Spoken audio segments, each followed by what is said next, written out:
ఏడుపాయల వనదుర్గా భవాని దేవస్థానం తెలంగాణ రాష్ట్రంలోనే ఎంతో ప్రసిద్ధమైనటువంటి క్షేత్రము ఏడుపాయల.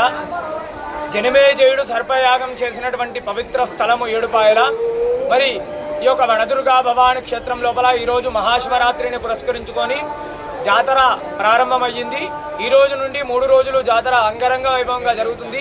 ఉపవాస దీక్షలు. ఈరోజు ఉదయాన్నే అమ్మవారికి విశేషమైనటువంటి అభిషేకము, సహస్రనామ కుంకుమార్చన, అదేవిధంగా అమ్మవారికి 64 ఉపచారాలతో విశేషమైనటువంటి పూజా కార్యక్రమం జరిగింది. పుష్పాలంకరణలో వనదుర్గా అమ్మవారు దర్శనమిస్తుంది.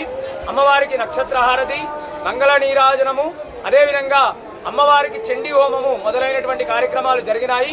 ఎమ్మెల్యే రోహిత్ గారు అమ్మవారికి పట్టు వస్త్రాలు సమర్పించడం జరిగింది. అదేవిధంగా కలెక్టర్ గారు కూడా అమ్మవారిని దర్శించుకున్నారు. వచ్చేటువంటి భక్తులకు కూడా ఎలాంటి ఇబ్బందులు కలగకుండా అధికారులు అన్ని ఏర్పాట్లు కూడా చేయించడం జరిగింది. మరి తెలంగాణ రాష్ట్రం నుండే కాకుండా ఆంధ్రప్రదేశ్, కర్ణాటక, మహారాష్ట్రాల నుండి కూడా భక్తులు లక్షలాదిగా వచ్చి అమ్మవారిని దర్శించుకోవడం జరుగుతుంది. వచ్చేటువంటి భక్తులు మంజీరా నది పాయలో స్నానాలు ఆచరించి అమ్మవారికి మొక్కుబడులు చెల్లించుకుంటున్నారు. ఈ యొక్క వనదుర్గా భవాని మాత భారతదేశంలోనే 2వ వనదుర్గగా ప్రసిద్ధి చెందినటువంటి వనదుర్గా అమ్మవారి తల్లి. కోరిన కోరికలు తీర్చే కొంగు బంగారు తల్లిగా ఇక్కడ వనదుర్గా అమ్మవారు విలసిల్లుతున్నది. వనదుర్గా మాతాకి జై. ఈరోజు ప్రాతకాలం నందే 3 గంటలకు అమ్మవారికి శ్రీ సూక్త, పురుష సూక్త, రుద్ర నమక చమకముతో అభిషేకము, అలంకరణ, రకరకాల పూలతోటి అతి వైభవంగా అలంకరణ చేసి అమ్మవారి యొక్క భక్తులకు దర్శనం ఇవ్వడం జరిగింది. ఇప్పుడు అమ్మవారికి మహాశివరాత్రి ఉత్సవాలు పురస్కరించుకొని మన శాసనసభ్యులు మైనంపల్లి రోహిత్ గారు పట్టు వస్త్రాలు సమర్పించడం జరిగింది.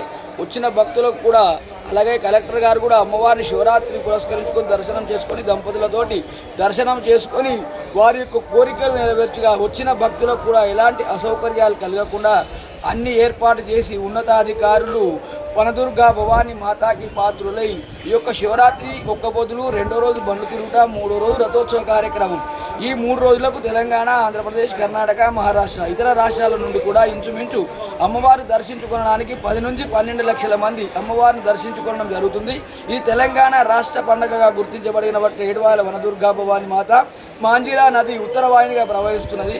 కాబట్టి 7 పాయలుగా వెలిసినటువంటి వనదుర్గా భవాని మాత స్వయంభూగా వెళ్ళి అమ్మవారి యొక్క మాంజీరా నది పాద ప్రక్షాళన చేసుకొని పోవడం జరుగుతున్నది. వనదుర్గా భవాని మాతాకి జై.